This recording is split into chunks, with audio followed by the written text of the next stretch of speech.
The emergency alarm screamed through the corridors of the medical ship Harmony's Edge. Red lights flashed on every wall. Crew members ran to their stations with practiced speed. Something was coming, and it was coming fast. Hejin Cho stood at the main observation window of the docking bay. He was the senior medical officer, a man of 50 years with gray hair and tired eyes. He had seen many things in his long career. Burned soldiers, dying children, creatures from worlds he could not pronounce. But the message that came with this emergency beacon made his blood run cold. Valkyrie, 3 cubs, 1 adult female. Critical condition. The Valkyrie were not friends of humans. They were not friends of anyone. They were predators from a dark world where only the strong survived. They stood 7 feet tall with bodies like wolves mixed with great cats.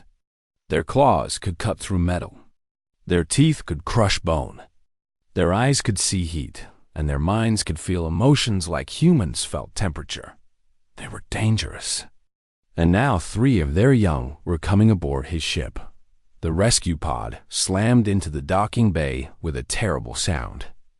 Smoke poured from its damaged hull. The metal was burned and broken, covered with marks from weapons fire. Whatever happened to this family, it was violent. Hejun waited as the security team took positions around the pod. 12 soldiers with weapons raised. He hoped they would not need them. The pod door opened with a hiss. Inside, the darkness moved. A low growl came from the shadows. Then another. Then a third. The sounds were high and young, but filled with warning. These were not happy creatures. These were scared creatures, and scared predators were the most dangerous kind. Medical team. Move in slowly, Hejun ordered. The first medic was a Thalian named Crix. His species looked like tall insects with hard shells and many arms. They were excellent doctors because they could perform surgery with 6 hands at once. Crix walked toward the pod with a scanner held forward, making soft clicking sounds that his species used for comfort. He got 3 steps before the screaming started. The cubs exploded from the darkness. They were smaller than adult Valkyrie, only 4 feet tall, but they moved like lightning. Their golden eyes burned with fear and rage. They threw themselves at the door of the pod, snapping and clawing, their young voices making sounds that hurt to hear. Crix jumped back, his shell rattling with shock. "They reject me," he said, his voice clicking with confusion. "They feel my mind and they reject it completely." Hejun understood. The Thalians had cold minds. They thought in patterns and logic, with little emotion. To a Valkyrie cub, reading that mind would feel like touching ice. Wrong. Empty. Dangerous. "Send in Borva," Hejun said. Borva was a Morvi, an amphibian species known for their gentle nature. They had soft blue skin and large eyes that always looked kind. Borva was one of the best at calming scared patients. She walked toward the pod slowly, projecting peace and warmth with every step. The cubs watched her come. Their growling grew quieter. For a moment, Hejun felt hope. Then the smallest cub tilted its head. Its ears went flat against its skull. A new sound came from its throat, a sound of disgust and betrayal. Borva stopped moving. Her blue skin went pale. "They know," she whispered. "They can feel that I am afraid underneath. I am projecting calm, but my true feeling is fear." They sensed the lie. The cubs attacked the door again, harder than before. One of them was limping badly, its front leg bent at a wrong angle. Another had burns across its back, the fur missing in ugly patches. The third, the smallest one, had cuts all over its body, and blood was dripping from a wound on its head. They were hurt. They needed help, but they would not accept it. "Try the medical drone," Hejun ordered. A synthetic medical unit floated into the bay. It was a machine designed to treat patients without bias or emotion. It approached the pod with mechanical precision, its sensors scanning the cubs for injuries. The reaction was immediate and violent. All 3 cubs screamed at once. They threw themselves against the pod walls, their claws making deep scratches in the metal. Their eyes were wild with pure terror. The synthetic unit had no emotions at all, and to the telepathic cubs, this was like looking at a walking corpse. A dead thing that moved. A nightmare. "Pull it back," HereHFY shouted. The drone retreated quickly. Inside the pod, HereHFY could now see the mother. She lay on the floor, her massive body covered with wounds. Her chest moved slowly with shallow breaths. She was alive, but barely. Her cubs had positioned themselves around her in a protective circle, ready to die defending her from these strangers they could not trust. There was one more option. HereHFY did not want to use it, but he was running out of choices. "Bring Velkith," he said. Velkith was a Velphin, a reptilian species that used pheromones to communicate and control emotions. They could release chemicals into the air that would calm any creature, forcing peace onto them whether they wanted it or not. Velkith entered the bay with confidence. He opened small vents on his neck, and a sweet smell filled the room. The pheromones spread invisibly toward the pod. The cubs breathed in the chemicals. Their bodies began to relax against their will. Their muscles loosened. Their eyes grew heavy-eyed. Then the largest cub shook its head. It snarled with new rage, a sound deeper and more dangerous than before. It understood what was happening. It knew that this creature was trying to control them, to take away their choice, to make them weak. In Volcari culture, this was the greatest insult. Only predators controlled prey. Only enemies took your will. The cubs went completely berserk. They destroyed the inside of the pod. They scratched and bit at everything they could reach. The largest one grabbed its own wounded sibling and held it close, protecting it with its own body. They would rather die than submit to such an attack. Velkith ran from the bay, his scales pale with shock. "Impossible," he gasped. "They are children. They should not be able to resist." But these were not ordinary children. These were Velcari, born predators, trained from birth to survive. HereHFY stood alone in the bay, watching the cubs rage inside their broken pod. Their mother was dying. They were hurt and scared and alone. And every species on this ship had failed to reach them. He thought about the crew roster. He thought about everyone who worked under his command. And slowly, an idea formed in his mind. A strange idea. Maybe even a foolish one.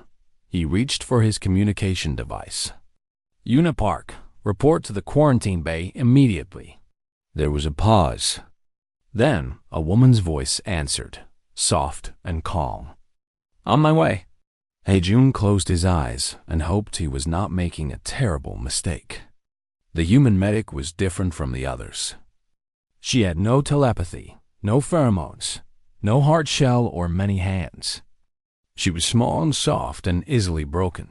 But perhaps that was exactly what these cubs needed. Perhaps they did not need power. Perhaps they needed honesty. The cubs continued to growl in the darkness. 3 small predators guarding their dying mother, waiting for the next enemy to come. They did not know that help was finally on its way.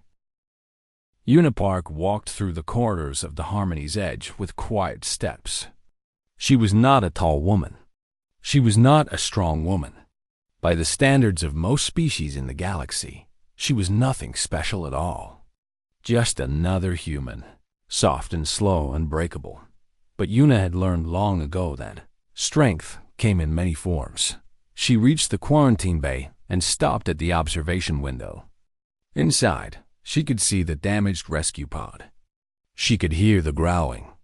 She could see 3 pairs of golden eyes watching from the shadows, waiting for the next threat. Dohong stood beside her. He was a xenobiologist, a scientist who studied alien life. He was also her friend, though he often worried too much about her safety. "You know what Valkyrie are, right?" Doan asked. His voice was tight with concern. They are hunters. Their whole society is built on strength. Those cubs might look small, but they could kill you in seconds. Yuna nodded slowly. I know. Their mother is dying in there. If she dies while you are near them, they might blame you. They might attack. I know. Dalham grabbed her arm gently. Yuna, 4 trained medics from 4 different species already failed. They have better senses than you. Better tools. Better everything. What makes you think you can do what they could not? Yuna looked at her friend with calm eyes. I do not think I can do better. I just think I should try. She pulled her arm free and walked toward the quarantine bay door. Behind her, Dohan let out a long breath but said nothing more. He knew that look in her eyes. Once Yuna decided to help someone, nothing in the universe could stop her. The door opened with a soft sound. Yuna stepped inside. The room was large and mostly empty. The lights had been turned low because Valkyrie eyes were sensitive. The rescue pod sat in the center, its door still open, darkness spilling out like a living thing. Yuna did not walk toward it. She did not call out or wave her hands. She simply sat down on the floor, 6 meters away from the pod, and crossed her legs beneath her dot. Then she waited dot inside the pod. The cubs stopped growling. This was new. This was different. Every other creature that entered this room had walked toward them with purpose. This human just sat there, doing nothing, threatening nothing. The largest cub made a questioning sound. Its siblings answered with confused noises of their own. They watched the human with suspicion, waiting for the trick, waiting for the attack that must surely come. 1 hour passed. Yuna did not move dot in the observation room. Gohan watched the screens with growing frustration. She is just sitting there, he said to Heijun, who stood beside him. She is not doing anything. Heijun smiled slightly. That is exactly what she is doing. What? She is being patient. She is being still. She is showing them that she has no agenda, no trick, no plan except to exist in the same space as them. Heijun shook his head with something like wonder. I have seen her do this before with other scared patients. It works more often than it should. 2 hours passed. The cubs grew restless. They moved around inside the pod, checking on their mother, looking at the strange human who still had not moved. The smallest cub inched toward the door of the pod, its nose twitching as it tried to smell this new creature. Yuna noticed. She did not react. She kept her eyes forward, her breathing slow and steady, her body completely relaxed. Then she began to hum. The sound was low and soft, a melody without words. It was not a song from her home planet. It was not a song at all, really. It was just sound, rising and falling like gentle waves on a quiet shore. The cubs froze. Their ears, which had been flat against their skulls, slowly rose. Their heads tilted to one side, then the other. They had never heard anything like this before. More importantly, they could feel what was behind the sound. Valkyrie could sense emotions the way humans could see colors. And what they sensed from this human was strange beyond understanding. She was calm, but not falsely calm like the Morvi. Her peace was real, coming from deep inside her heart. But beneath that peace, there was something else. Worry, concern. She was feeling these things openly, letting them flow through her song without shame or hiding. She was afraid for them. Not afraid of them? Afraid for them. The cubs did not know what to do with this information. 3 hours passed. 4, 5. The smallest cub, the one with the wounded head and the cuts all over its body, finally gathered its courage. It stepped out of the pod on shaking legs, its golden eyes fixed on the human. Every muscle in its body was ready to run. Every instinct screamed at it to go back to safety, but something else pulled it forward. Curiosity, need, a desperate hope that maybe, just maybe, This creature was different. Yuna kept humming. She did not look at the cub directly. She did not reach out her hands. She gave it space to approach on its own terms, at its own speed. The cub got closer. 10 feet, 8 feet, 6 feet. Its siblings watched from the pod, ready to rush out and fight if anything went wrong. At 4 feet away, the cub stopped. It was close enough now to see the human clearly. She was so strange. Her skin was soft and smooth, without fur or scales. Her eyes were small and round, nothing like the burning golden eyes of Valkyrie. Her hands had no claws, just blunt fingers that looked like they could not hurt anything. She was weak, powerless, prey, and yet she sat here, alone and unafraid, offering nothing but her presence. The cub swayed on its feet. It was exhausted.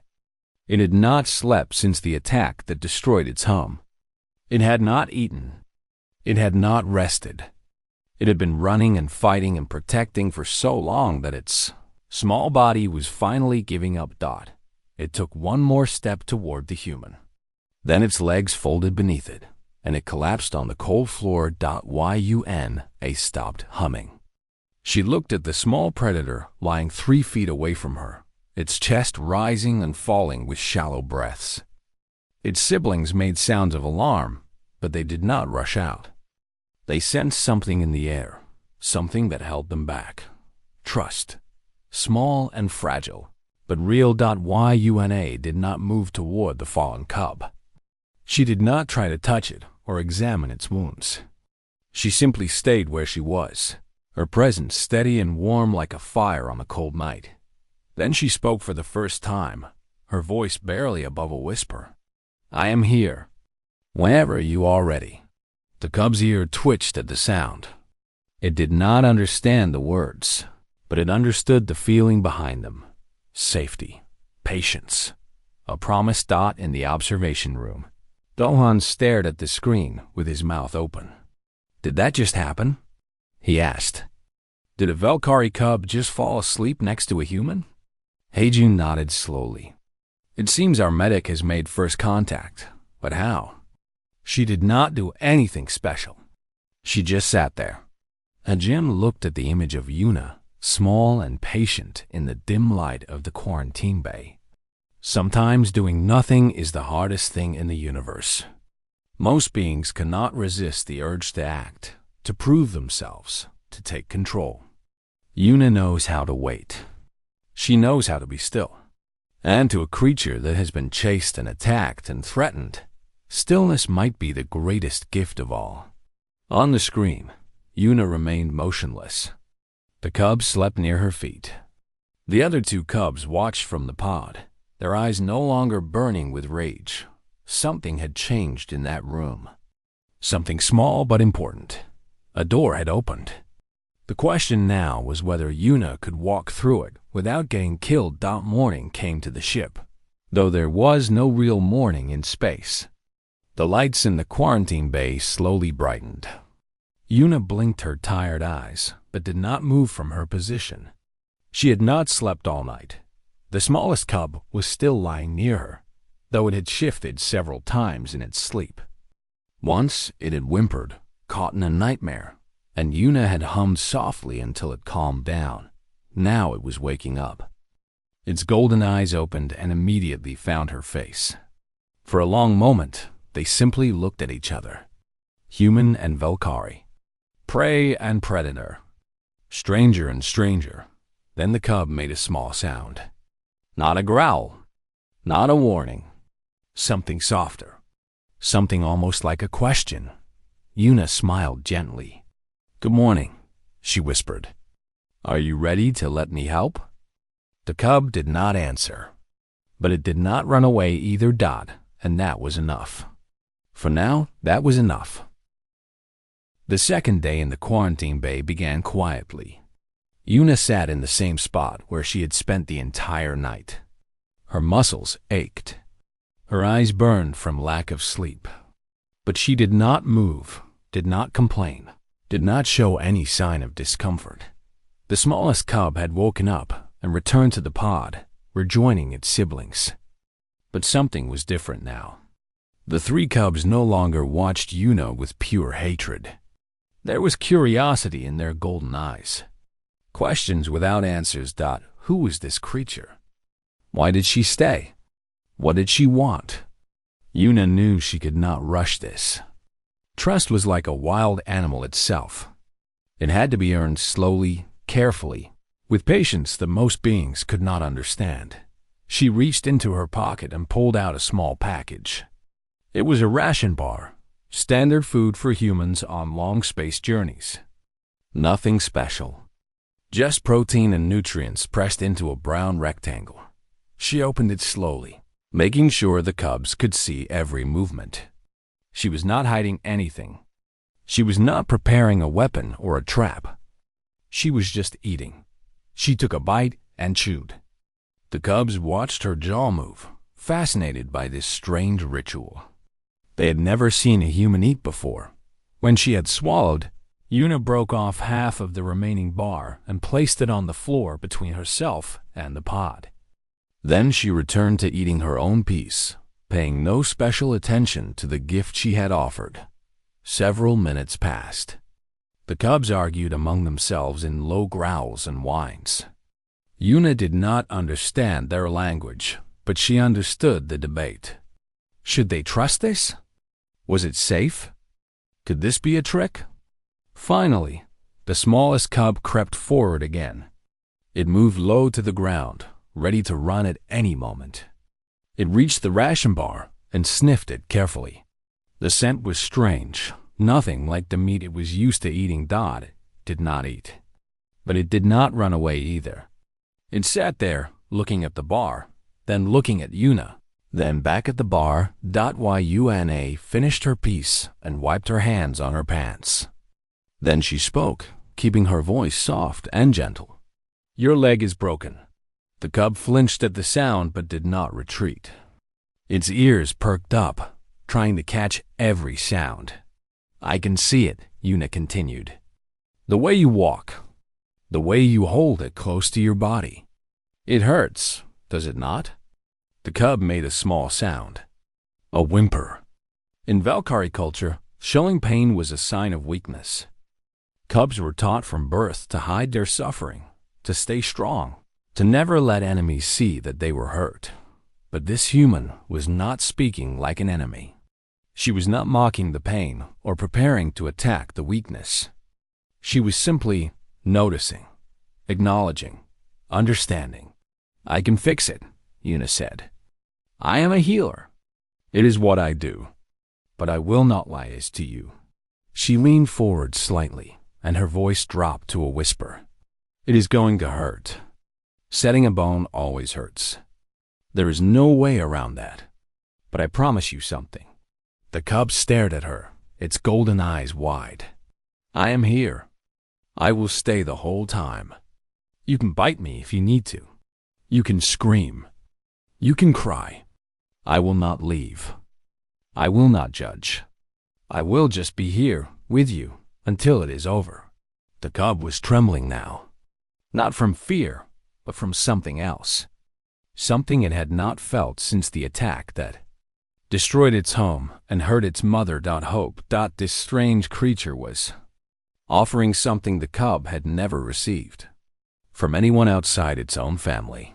Honesty. The admission that pain existed, that it was real and valid. And the promise of presence, of not being alone in that pain. Slowly, so slowly that Yuna almost missed it, the cub lifted its broken foreg. It held the limb out toward her, shaking with the effort. The bone was clearly damaged, bent at a slight angle that made Yuna's heart ache. The cub must have been in terrible pain every moment since the injury, but it was showing her. It was trusting her. It was asking for help in the only way it knew how. Behind them, in the pod, the other two cubs made sounds of shock. Their smallest sibling was doing the unthinkable. It was letting a stranger see its wound. Yuna did not reach out yet. She knew this moment was fragile, like thin ice over deep water. One wrong move could shatter everything. "Can I touch it?" she asked. "Just a look. I will be very gentle." The cub whimpered again. Then it placed its broken leg on Yuna's knee. The contact was electric. The cub could feel Yuna's emotions through the physical touch, clearer than ever before. It felt her concern, her sorrow at the pain this small creature had suffered, her determination to help. But beneath all of that, it felt something unexpected. Familiarity. This human knew pain. Not the pain of broken bones, but a deeper pain. A pain of the heart. She had suffered greatly at some point in her life, and she had carried that suffering with her like a scar that never fully healed. She understood. She truly understood what it meant to hurt. The cub relaxed. For the first time since the attack, its muscles loosened. Its breathing slowed. It looked up at Yuna with something close to wonder. "Who are you?" Its eyes seemed to ask. "What are you?" Yuna smiled softly. "I am just a person who does not like to see others suffer. That is all." Movement came from the pod. The other two cubs were approaching. The larger one walked first, its steps heavy and suspicious. The middle one followed close behind, its burns visible in the low light. They formed a half circle around Yuna, their golden eyes studying her from every angle. She could feel the weight of their attention, the intensity of their examination. They were reading her, testing her, looking for any sign of deception. She let them look. She had nothing to hide. After a long moment, the largest cub made a sound. It was different from the growls and whimpers before. It was a single note, low and resonant, carrying meaning that Yuna could not quite grasp, but the smallest cub understood. It responded with a similar sound, and then the middle cub joined in. They were communicating, discussing, deciding. When the sound stopped, all three cubs moved at once. They pressed close to Yuna from all sides, their warm bodies touching her legs and arms. It was not an attack. It was the opposite. In Valkyrie culture, this was a gesture of pack, of family. They were accepting her, at least for now, as someone they could trust. Yuna blinked back sudden tears. She had worked with many species in her career. She had healed many wounds and saved many lives. But she had never felt anything quite like this. "Thank you," she whispered. "I will try to be worthy of your trust." In the observation room, Dohan had stopped pretending to work. He stood at the window, watching the scene below with an expression of complete disbelief. "Are you seeing this?" he asked Hajun. The old doctor nodded, his own eyes suspiciously bright. "I am seeing it. I am not sure I believe it, but I am seeing it. She did it. She actually did it. They are accepting her. More than accepting. They are bonding with her." Hajun shook his head slowly. "I have studied Valkyrie for 30 years. I have never seen them bond with another species. It should be impossible. Then how?" Hajun was quiet for a moment. Then he spoke, his voice thoughtful. The other medics tried to calm the cubs with tricks, pheromones, projected emotions, cold logic. But Valkyrie do not want tricks. They want truth. They want to know exactly what they are dealing with, good and bad, painful and pleasant. He gestured toward the quarantine bay. Yuna gave them truth. She admitted that healing would hurt. She did not pretend to be unafraid. She showed them her real self, scars and all. And somehow, that was exactly what they needed. Back in the bay, Yuna gently examined the smallest cub's leg while its siblings watched. The injury was serious, but not beyond repair. She would need proper equipment, medicine, and time. But first, she needed them to understand what was coming. "I am going to get my tools," she said softly. "Medical things to help you heal. I will come right back. Can you wait for me?" The smallest cub made a questioning sound. "I promise," Yuna said. "I promise I am coming back." She stood slowly, her body protesting after so many hours on the cold floor. The cubs watched her move toward the door, their eyes following every step Dot at the entrance. She paused and looked back at them.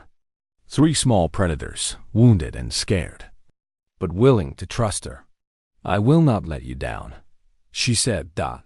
Then she walked through the door to get ready for the real work ahead. Dot in the pod. The cubs huddled together and waited. For the first time in days, the waiting did not feel like torture. Dot, it felt like hope.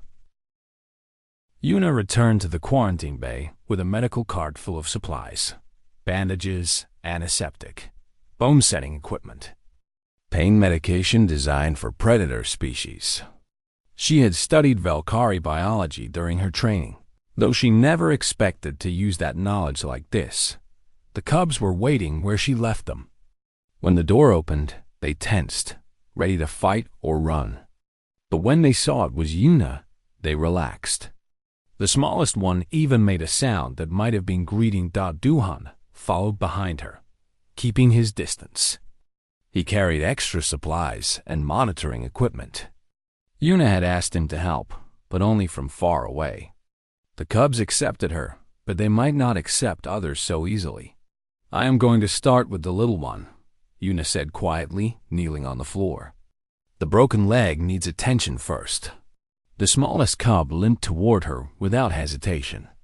Its siblings stayed close, watching Una's every move. They would not interfere, but they would not leave their brother alone either. Una took a deep breath.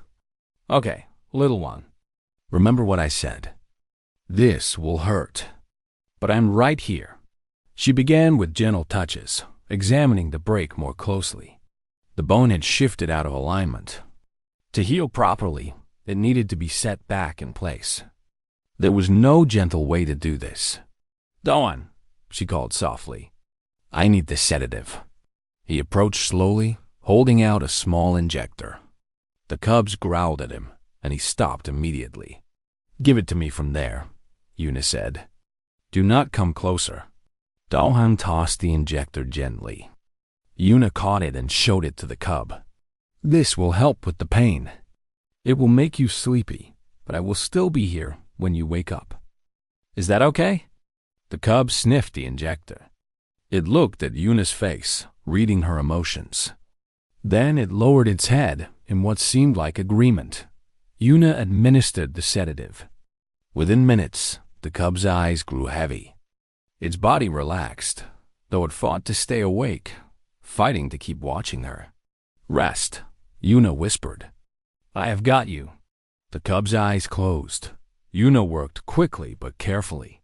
She aligned the bone with practiced hands, feeling it click into place beneath the fur and muscle. Even sedated, the cub whimpered and twitched.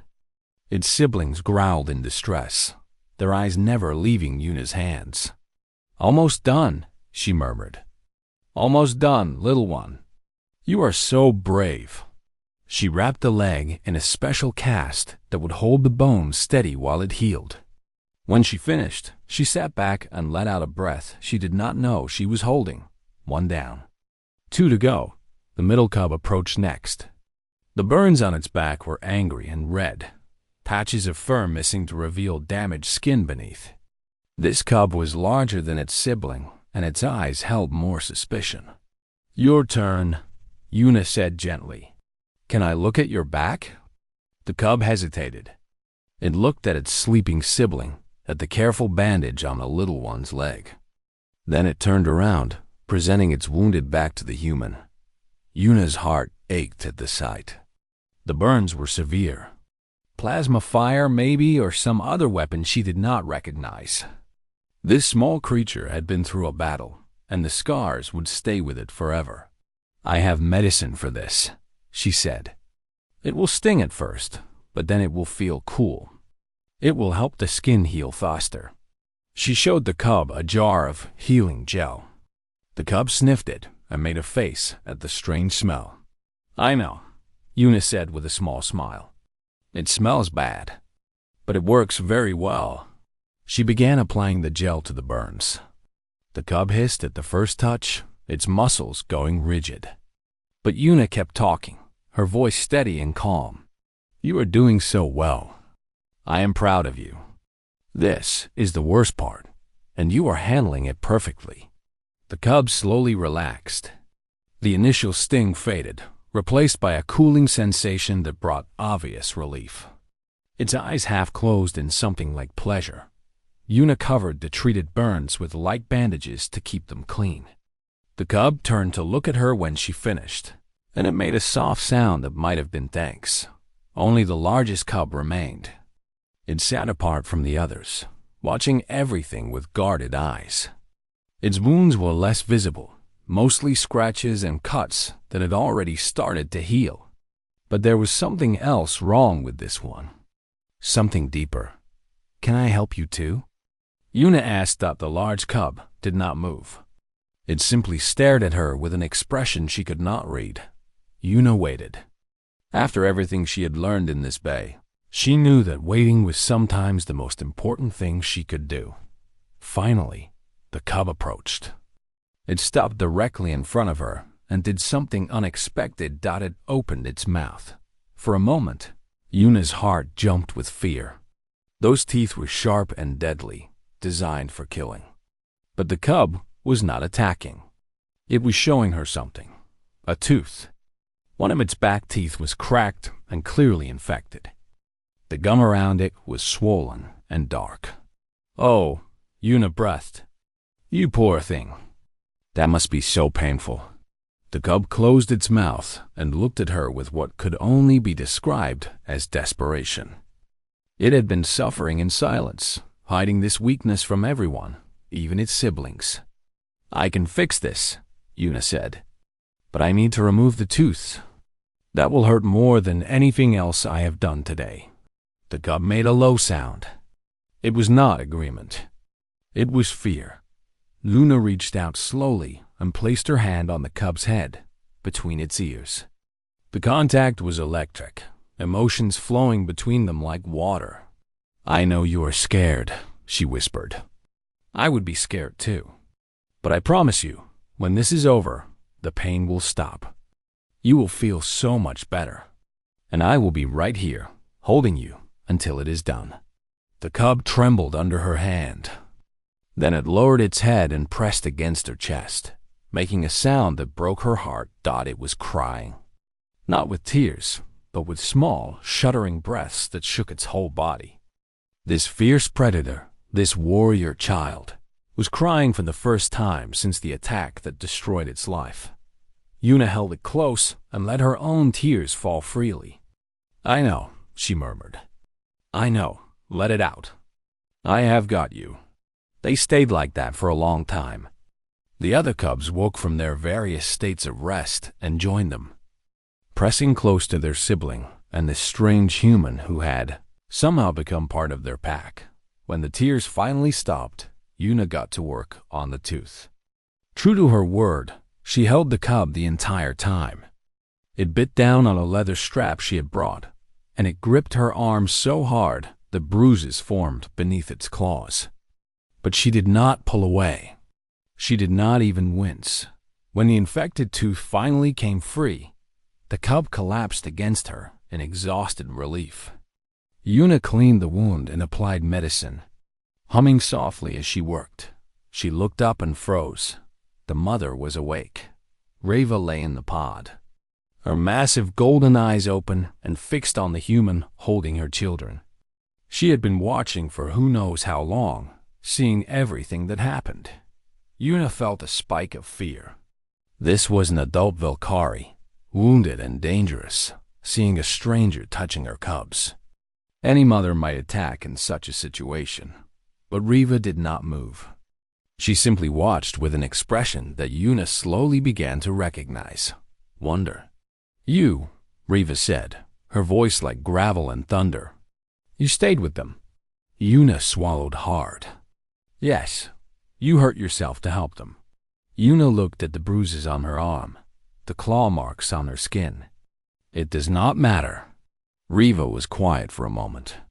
Then she spoke again, and her voice was softer than before. "In my language, there is a word. HFY. It means the one who shares the wound.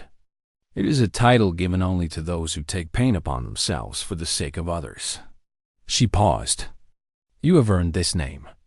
Yuna felt tears threatening again. I do not know what to say. Say nothing. Riva closed her eyes, exhausted but at peace. Just keep holding my children. They are safe with you. Yuna looked down at the 3 cubs curled around her.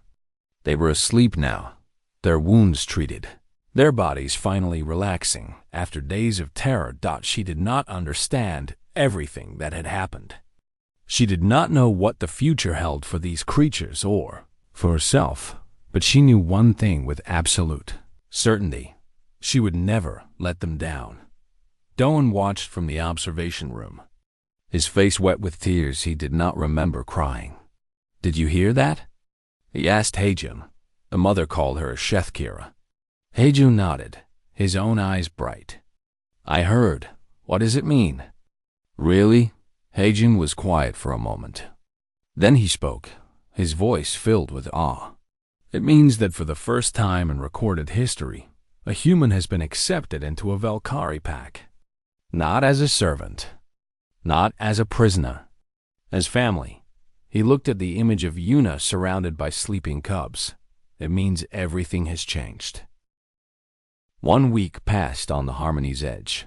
The cubs healed faster than anyone expected. Their wounds closed, their strength returned, and their eyes lost the haunted look that had filled them since their rescue. Riva grew stronger too, sitting up in her bed and eventually walking with careful steps. But the most remarkable change was in how they behaved with Yuna. She had returned to her normal duties on the ship, treating other patients and filling out reports. But every few hours, she visited the quarantine bay. And every time she entered, the cubs rushed to greet her like she was a returning hero. They brought her things. Small objects they found in the bay, shiny pieces of metal, colorful wires. Gifts, Reva explained. In Valkyrie culture, sharing resources with packmates was a sign of love and respect. Yuna kept every gift in her quarters, arranged on a small shelf where she could see them when she woke up. The ship buzzed with talk about what had happened. News traveled fast in space, and soon the story of the human medic and the Valkyrie cubs spread beyond the Harmony's edge. Other ships heard about it. Space stations, planets. The Valkyrie heard about it too. One morning, the alarms sounded again. Not for an emergency this time, but for a different reason. A Valkyrie warship had arrived. It was massive, 3 times the size of the Harmony's edge. Its hull was dark and covered with weapons. It looked like death itself had taken the form of a ship. Heijun called an emergency meeting. They want their people back, he said to the senior officers gathered around him. The warship belongs to Commander Torek. He is one of their most decorated warriors. Very traditional. Very suspicious of other species. What does he want exactly? Someone asked. He wants to inspect the condition of the survivors. And he wants to know who treated them and how. Yin looked at Yuna, who stood quietly at the back of the room. He specifically asked about you. Yuna felt her stomach drop. What do I do? You tell the truth. That is all any of us can do. Heijun sighed. The relationship between humans and Valkyrie is complicated. We have never been enemies, but we have never been friends either. This could go very wrong very quickly. The warship docked with the Harmony's edge an hour later. Its airlock opened with a heavy boom, and soldiers marched out in perfect formation. They were all massive, 7 feet of muscle and fur and teeth, wearing armor that gleamed under the lights. Commander Torek walked at the front. He was the largest Valkyrie Yuna had ever seen, covered with scars from battles she could not imagine. His golden eyes swept across the assembled crew like a predator sizing up prey. He stopped in front of Hajin. Where are my people? His voice was deep and commanding. It was not a question. It was an order. In the medical bay, Hajin said, keeping his voice steady. They are healthy and ready to leave whenever you wish. I will see them now. Torek and his soldiers marched through the corridors of the ship. The crew pressed against the walls to let them pass. No one dared to speak or make eye contact. They reached the medical bay. Torek walked inside without waiting for permission. He expected to find prisoners or victims. Instead, he found something that made him freeze in his tracks. Reva was standing in the center of the room, fully healed, her head held high with pride. Around her, the three cubs played with each other, chasing and tumbling and making sounds of joy. They were happy. Genuinely, obviously happy. And standing among them, laughing as the smallest cub pulled at her sleeve, was a human woman. Torek stared at the scene for a long moment. His soldiers looked at each other in confusion. This was not what they expected at all. "Mother Reva," Torek said finally. "Report." Reva turned to face him, her golden eyes calm. "Commander, my family was attacked by raiders. Our ship was destroyed. We escaped in a pod and sent a distress signal. This vessel responded. And the human?" Reva smiled, a rare expression for her species. "The human is called Yuna. She healed my children when no other could. She sat with them for hours without moving. She let them hurt her without fighting back. She became part of our pack." Torek's eyes narrowed. "That is not possible. Humans are weak. They are not pack." I would have said the same thing before I watched her work. Reva walked forward until she stood directly before the commander. "She has been named Chef Kira. I named her myself." A murmur went through the Valkyrie soldiers. That title was sacred. It was not given lightly. Torek turned his gaze to Yuna. She stood quietly, trying not to shake, surrounded by cubs who had stopped playing to watch the adults. "You," he said, his voice hard as stone. "Come here." Yuna walked forward. She had to tilt her head back to look at his face. He towered over her like a mountain, his scarred features unreadable. "You are small," Torek said. "Soft. You have no claws. No fangs. No armor." Yuna swallowed. "No, sir. How did you do what 4 trained medics could not?" She thought about the question carefully before answering. "I did not try to be something I am not. I did not pretend to be calm when I was worried. I did not hide my feelings or use tricks to force them to trust me. And I told them the truth. That healing would hurt. That I could not take the pain away. But that I would stay with them through it, no matter what." Torek was silent. Behind him, his soldiers shifted uncomfortably. "Why?" he asked finally. "Why would you endure pain for creatures that are not your own kind?" Yuna thought about that question for a long time. It was the heart of everything, really. The reason she became a healer. The reason she spent her life helping others. "Because no one should suffer alone," she said quietly. "Because pain shared is pain lessened. Because every creature, no matter what species, deserves someone who will stay when things get hard." She looked up at him, meeting his golden eyes without flinching. "I do not have claws or fangs, but I have hands that can heal, and I have a heart that does not give up." Silence filled the room. Then Torek did something no one expected. He lowered his massive head in a bow. It was the gesture of profound respect, given only to those who had proven themselves worthy of honor. "The Valkyrie will remember this," he said, his voice softer than before. "We will remember you, Chef Kira." He straightened and looked at his soldiers. "Spread the word. This human is to be treated as pack. Any harm to her is harm to the Valkyrie." The soldiers saluted, their faces showing various degrees of shock. Reva moved forward and placed her clawed hand on Yuna's shoulder. "It is time for us to leave. But this is not goodbye. Pack remains pack, no matter the distance." Yuna nodded, her eyes filling with tears. "I will miss them. I will miss all of you." The cubs gathered around her for the last time. They pressed close to her, making soft sounds of farewell. The smallest one reached up and pressed something into her hand. She looked down. It was a tooth. A small fang that the cub had shed during the healing process. In our culture, Rava explained, a gift of one's own body is the highest honor. He wants you to have part of him, always. Yuna's tears fell freely now. She knelt down and pulled the smallest cub into a hug. Be brave, she whispered. Protect your family. And remember that somewhere in the stars, there is a human who loves you. The cub nuzzled her face one last time. Then it pulled away and joined its mother and siblings Dot as the Valkyrie walked toward the airlock. The smallest cub looked back. It raised one paw in a gesture that was clearly a wave. Yuna waved back. Then they were gone. Doan found Yuna an hour later, sitting in the observation deck, watching the Valkyrie warship disappear into the distance. She held the small fang in her hand, turning it over and over. You know what you did, right? He asked, sitting beside her. I helped some cubs. You changed history. Dohan shook his head in amazement. The Valkyrie have declared you pack.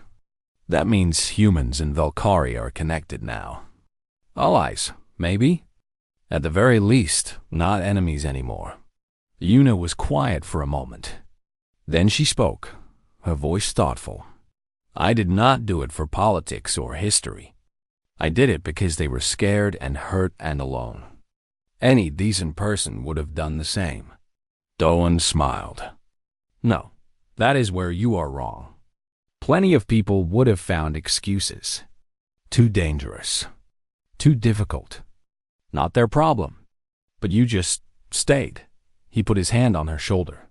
That is the most human thing there is, you know? The staying. The not giving up.